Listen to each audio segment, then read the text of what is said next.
Hello everyone, the 316 here with another Mcfarlane Toys DC Multiverse review. Here I have the Suicide Squad Harley Quinn Level 3 Mcfarlane Toys Collectors Club figure. Retail wise, as this is technically a Kickstarter, this, sorry about the noise in the background. This, I believe, costs about $55 for the Level 3. I think it was around $70 to $80 for the Level 4. But the Level 3 includes Harley, of course, and then a version of the Joker from Suicide Squad. Not the Suicide Squad, but you can kind of make out his hand and arm back there. But we're going to go ahead and take a look at this figure, but I'm actually going to open the box first on camera, just so you can see how this is packaged. It's a very big box compared to an upcoming review I'm doing. Don't worry about that. You can see just how much bigger this box is compared to Green Arrow there. But yeah, like I said, we're going to go ahead and open the box so you guys can see how it's done. Apparently this was made back in May, and it's July 6th is the recording of this video, so pretty decent turnaround for an overseas product. Alright, open that, and then we just pull out all of this. Oh, interesting. Oh, I didn't realize it came with little posters. Huh, so it comes with two, oops, something just fell. It comes with two posters here. There's one that's for the Suicide Squad movie with Joker up there and the rest of them at the bottom. And then there's one of just Harley Quinn. Huh, I didn't realize this came with that. It's kind of nice. But it probably came with that so that you could put it on the base, maybe? Looks like one of those bases that would incorporate that. But you can see, when I take this out, you have Harley and Joker, he has no accessories, but new head sculpt at the very least. But pretty cool. And then I think this is the temporary tattoos. So, but anyway, let me go ahead and get this fully unboxed so that we could take a look at it proper. Alright, that took quite some time to get that out of the package, but let's go ahead and take a look what actually comes in it. So, from the back of the box here, let's move Joker out of the way. It has a nice Bell Rev design. Welcome to Bell Rev, till death do us part. Spectral Security Barracks. And it's got the logo, the Fleur de Lis, I believe, and that snake logo. I'm not sure if it has any specific meaning, but in this bag was the stickers, not temporary tattoos like I thought, and in this bag was the art card. Let's start with the art card. Harley Quinn, Suicide Squad, little read-up of the back of the movie, not of the character from the movie. Bit lame, but that goes in the binder. The temporary tattoos are actually stickers, so we have stickers of her tattoos, a property of Joker. Let me tell you a secret, it's misspelled. I love pudding. Some of her diamonds, jester hat, and then the rotten tattoo of hers. So yeah, three, technically seven, right? No, seven. Anyway, I'll probably put those back in the box. Next up, let's take a look at Harley's accessories, because Joker doesn't come with any. At all. No guns, nothing. Literally no accessories. He's just standing there menacingly.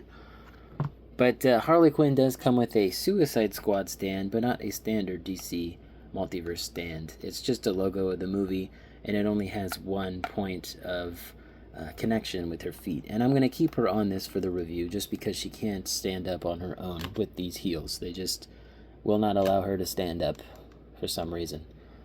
And you'll probably be able to tell that she's leaning backwards a bit because of that.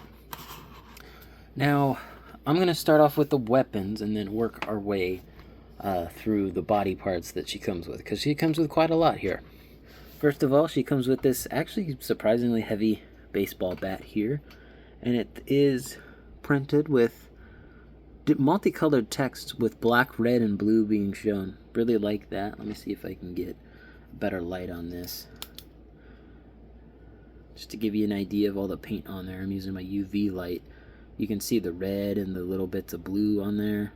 It's says good night as well. And, you know, it's got the diamond pattern in the middle, like that. And the handle itself is a gray rather than brown. And she can hold that in her hand, but again, we'll get to that in a little bit. She comes with her mallet here. It's got a skull on that side, and then this side that says Harley Quinn, and the diamonds on that. And mine's pretty warped out of the package. It likes to bow down, I know that, but you know, probably hurt someone with that. She comes with 2 different guns here. She comes with the purple one. No holes in the front of either of these for effect pieces, which is always a lame choice. And then she comes with her other revolver, which it's got quite a lot of detail on it that's very hard to make out on camera. I'm trying to give you a good look at it, but I think that says love on it. Yeah, it looks like it says love there on the cylinder. And the other side says hate. And it looks like there's a little HQ right there. And on this side, I think is J for Joker, but this one's really hard to make out. But really good details on that gun. They did a fantastic job on that. And then we have the purple one here, which I honestly don't remember in the movie when she used it. It's been a long time since I've seen this movie. I mean, it came out in, what, 2016? I think I watched it once after I saw it in theaters. Beyond that, I don't remember much. So, with her guns, she actually has the gun holster on her arm here. And I think it can accept either one. So we're going to find that out together. I think it's designed more for the white one just because of how fat it is. Like, it's very, like, flat, not fat. Why did I say fat? But yeah, she can hold that on there. It doesn't look terrible, but it comes out very easily. And then if you'd rather have the purple one in there, she can hold that one in there too. Again, I'll probably have to rewatch this movie at some point just so I can remember some of these things. But let's go into her hands next. She's got quite a few hands, but they're all unique. So while they may be mirrored, they are not unique, or they're not exactly mirrored. So she's got this hand that has her like skull jewelry on her index finger, and then she has her gloved hand on her left. And both of these are trigger finger hands, so she can hold the purple one in this hand, and then she can hold the white one in the other. But for some reason, this one, because it's painted, it's a bit not the gun. I'm saying the hand here. The hand here just doesn't want to move as easily as the other one. So you're probably gonna have to use some kind of heat gun, or rather just some kind of heat to warm it up. But you can hold both of her guns in both of her gun holding hands. And let's go ahead and take those hands off. And then let's grab her other holding hands. So she has this one for her left, or sorry, her right. And then for her left, she's got this one. It's not mirrored, but it is designed so that you could hold either her bat or her mallet in that hand. So if we put the bat in there, for example, trying to get it in there, it's tough. It's the painted handles. That and this piece is just very stiff. Not a good combo for action figures. You know, typically at this point I would pause the video to get it in her hand, but we eventually got it, and her hand just fell off. At least it's attachable. Alright, and then we can... You can kind of have her hold it like that, and I'm doing my best here to try to get her to hold it in her other hand. There you go. Something like that. So you can do that one scene in the movie where she's like holding it like a gun, fires it. And then let's see if we can get the mallet in there. Mallet will be easier, I bet. Yeah, that was easy. No problem at all. And then for the mallet, she can hold it like that. Obviously not the best poses, and this is still floating, but she can put the other hand on the mallet. So that's what those hands do. All right, and then lastly, we got a pair of the Mcfarlane style women open hands. Although this one is like a pointing hand, and this one just more of the regular open hand. So we can do something like that. Put that on. There you go. Gives you an idea. She's got the jazz hands. Alright, and then lastly, of course, most figures should come with these, but just a pair of fisted hands. Should always come with some fists. Looks pretty good. I think I'm going to stick with the gun holding hands. And let's see, do I want her to have the bat or the mallet in the other one? Let's do the bat. When I think of Harley, I think of the mat. Let's do that. Cool. But anyway, that's all the hands. But before we continue with the alternate head sculpts, this figure comes with her jacket, which is an extra 2 arm pieces and the jacket piece proper. So let's go ahead and put that on. All you gotta do here, pop out the arm. A little bit of force might be required.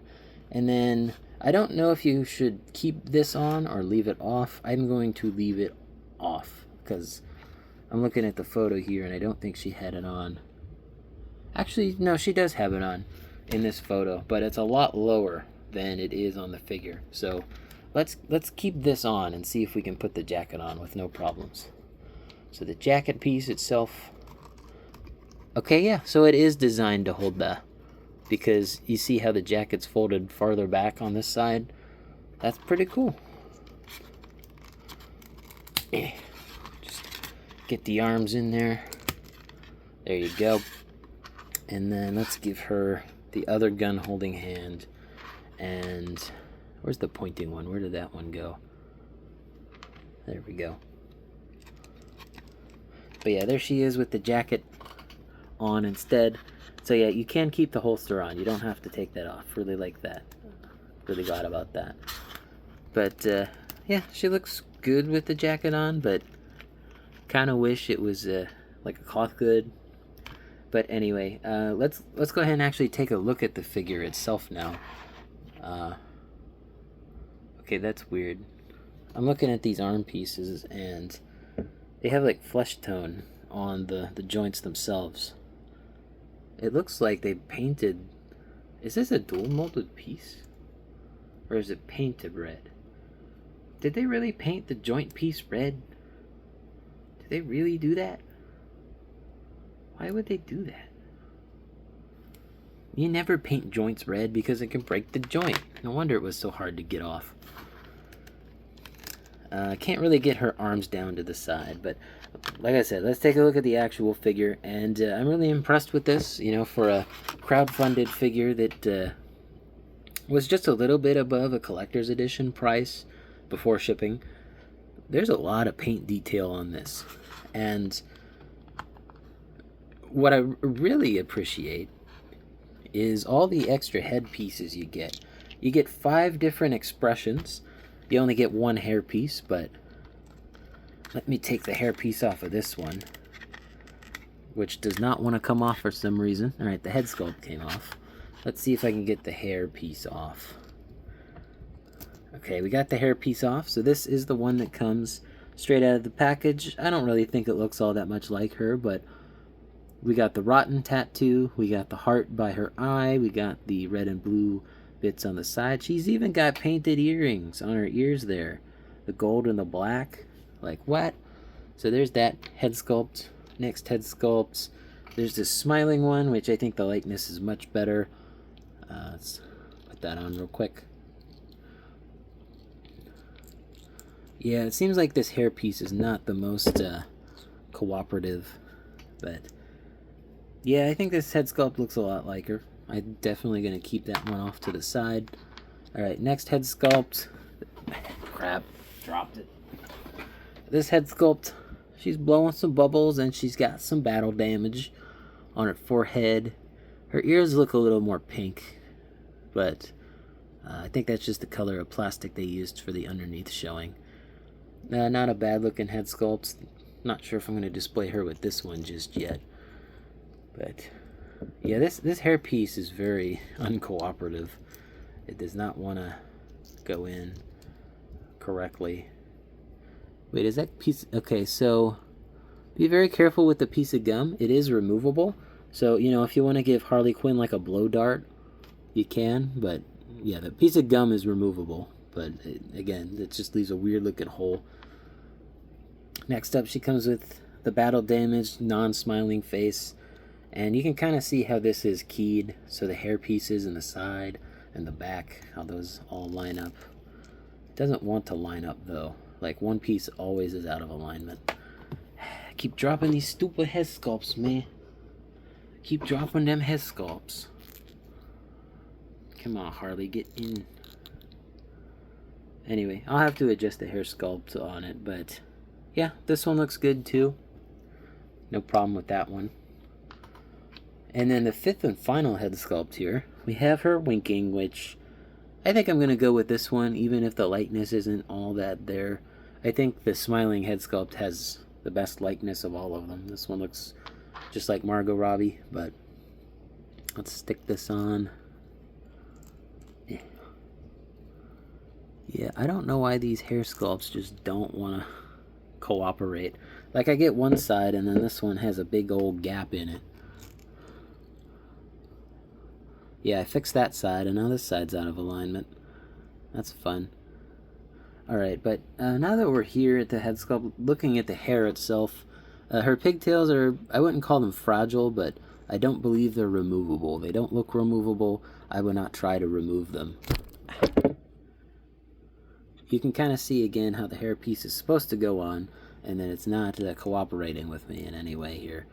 So just be careful with the hair sculpts.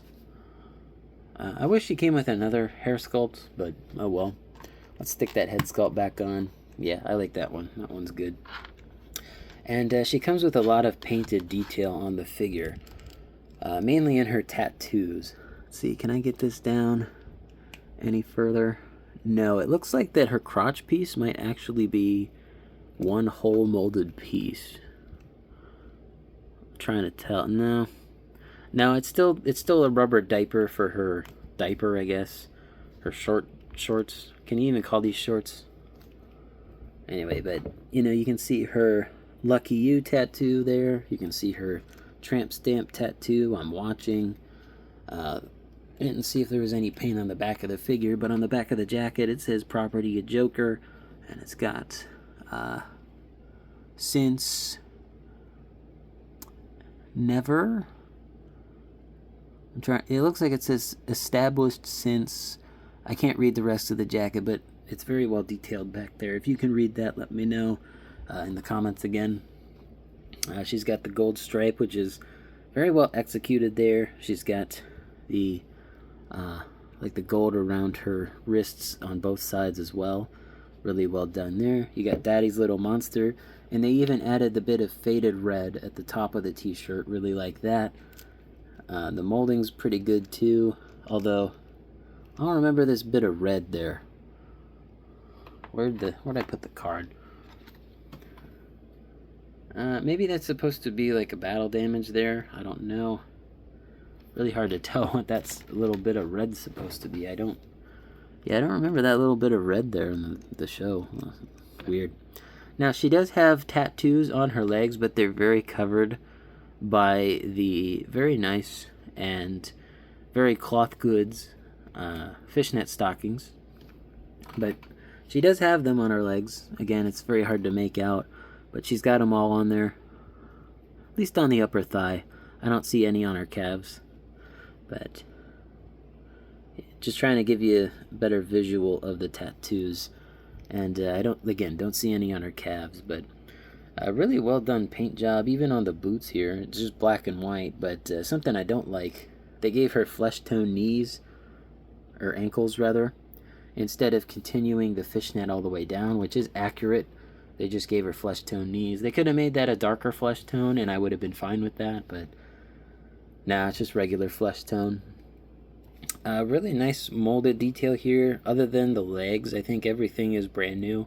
Obviously the head sculpts, the feet, they don't have any toe joints. Good. These are, you know, why would these type of shoes have toe joints? You know what I'm saying? But yeah, really good looking Harley Quinn figure, and we'll get into the articulation in a bit here. But let's take our briefest look at Jared Leto's Joker. So they decided to go with the one during that one scene where they're dancing together, and she's wearing the classic Harley Quinn suit, I believe. Again, it's been 10 years since this movie came out. I don't remember every little detail. But really the only new thing here that's not reuse is the head sculpt. So let me get a nice good look at that. Getting our light in here. Wanna know how I got these scars? Prison. But yeah, he has all of his scars as well as his damaged J and his star tattoo. The really drug dealing looking Joker. Never really a big fan of Jared Leto's take on this character, and I guess neither were the people who made the movie with him. But you know, this does complete our live action Joker figures, unless you count Barry Keoghan from The Batman. But yeah, we finally get the Jared Leto Joker, even if it's not, you know, the design that everyone was expecting. Given this was a crowdfunded thing, this was like a throw-in with a level 3. So, new head sculpts, new paint, just, you know, reused body. But yeah, he comes with no accessories. The body's complete reuse. At the very least, I wish he came with some extra hand sculpts. Like, that's the only thing I wish they gave him instead of these gloves, you know. Give me some extra hands with this man. That's all he needed. At least with reusing this body, they actually got his proportions pretty right. He's a very lanky looking Joker. Doesn't have any muscle mass pretty much, so I'm okay with that at the very least. But yeah, there's our quick look at Joker. I do like the fade and the green they have in the hair. The light green into the dark green. But yeah, there's Joker. But back to Harley, of course. It's time for size comparisons and articulation. We'll start off with how large these figures are. So Harley, at the top of her head, she's about 7 inches tall, and Joker is just a little bit taller than that. And obviously she's on a stand, so she looks taller, but let's bring this down a bit and get into the articulation just for Harley. Joker, we don't need to look at him. I'm going to start off with just the legs and the torso, just because she has removable arms and swappable arms. The articulation is going to be slightly different for both. But for the legs, we'll start there. She can do the splits, and you can kind of see how the fishnets are done. It's 2 pieces in there, actually. It goes underneath, which I like. So that's her splits. Kick forward. The fishnets do get in the way a little bit. I would worry over time of it getting a bit cinched in there. So her crotch piece here, it has a little bit of flexibility up and down, so you might get a little bit of skin showing. Whatever. Kick back, not really much up at the top. And then can't really swivel at all there. Her knee joints, she's got double jointed knees, which can kick her own butt. Nice to see, even with the fishnets in the way. And then you got to be very careful with the fishnets because of how Mcfarlane designs their knee joints. So, you know, just be careful when posing the knee joints on this figure. Ankle-wise, she does have the ankle ball, so she can swivel. She can hinge the foot, but I'm having some trouble doing that. There you go. So very slight amount of hinge and pivot, but yeah, I can't really get the pivot on that side. Yeah, she has toe pivot or ankle pivot, but just because of how it's shaped down here and with these you know, bits of extra shoe on top, it's just not really possible. Upper body wise, she has the double ball joint system, so it can go 360 all the way around. Man, that looks kind of weird. But yeah, she's got the double ball joint. She got the one at the bottom. She's got the one at the top, and both of those can go all the way around.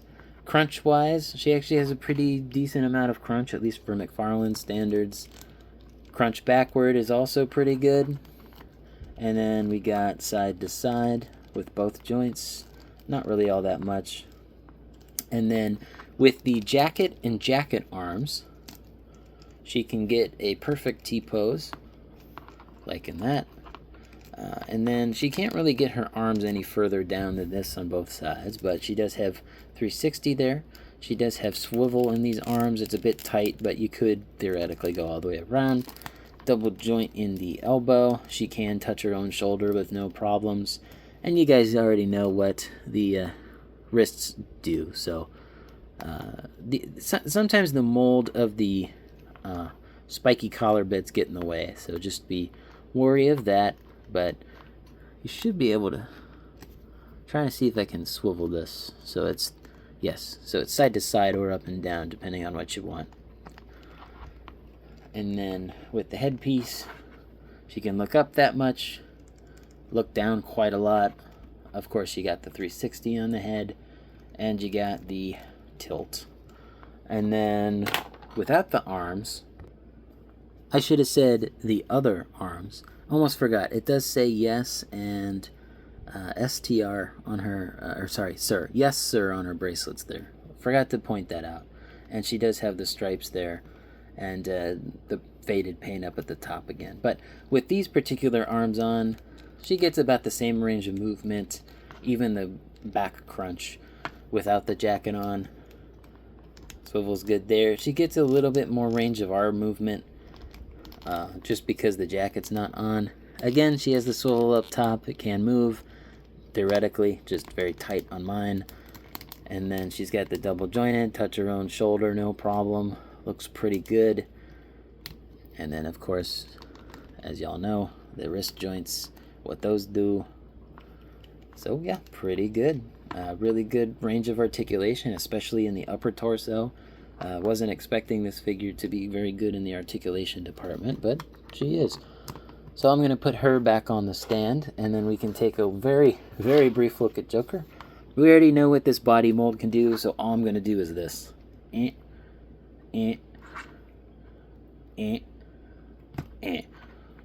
But it's now time for my favorite part of the review. The size comparisons. Just because I have this figure on hand, I bought him loose on eBay. I don't plan on reviewing him until I get a different figure, but I have the John Constantine figure here just so you can see how large he is compared to those two. And, you know, they haven't made an Enchantress figure yet in this line, so this is like the closest magical thing I have to it. Let's go ahead and move these two over so we can see how they look with the regulars. And you'll see just how many accessories I have on my desk still. The Mephisto cape being there. Yeah, these, obviously Harley's on a stand, but she's about the same height as the Batman back there. And I think Joker is a little bit shorter than Hellboy. Yeah, he's a little shorter than Hellboy. And I actually have this 3D printed Dr. Fate helmet, so... Actually, you know, that's not a bad custom. Just get a Dr. Fate helmet, put it over top Jared Leto Joker, and call it a day. But, yeah, that's what they look like next to all of our usual action figures. Here are the two figures on the rest of my live-action display shelf. I still need to, you know, reorganize everything so that, you know, the Snyder stuff is all on the left. But just for now, you guys can see them, how I have them displayed on the shelf right now. Yeah, she's a little bit shorter than Joker, and I think that's accurate. You know, you can see Jason Malobo back there, and Cavill Heat Vision Superman, but really, really love this Harley Quinn figure. This is a very, very good figure. The quality, fantastic. The accessories, superb. The price point was great, too. I wish Joker came with some accessories, and... I think that this figure may be, overall, top 5 best figures in the line in its entirety. This Harley Quinn is so well detailed, it is so well thought out, and if you did not pre-order this or, you know, crowdfund this back over a year ago, you are very, very much missing out on one of the best figures Mcfarlane has ever produced. But I hope you guys enjoyed the video. Let me know in the comments down below what you think of this figure. Don't forget to leave a like on the video, subscribe, and hit the bell. It all helps out the channel. And as always, peace.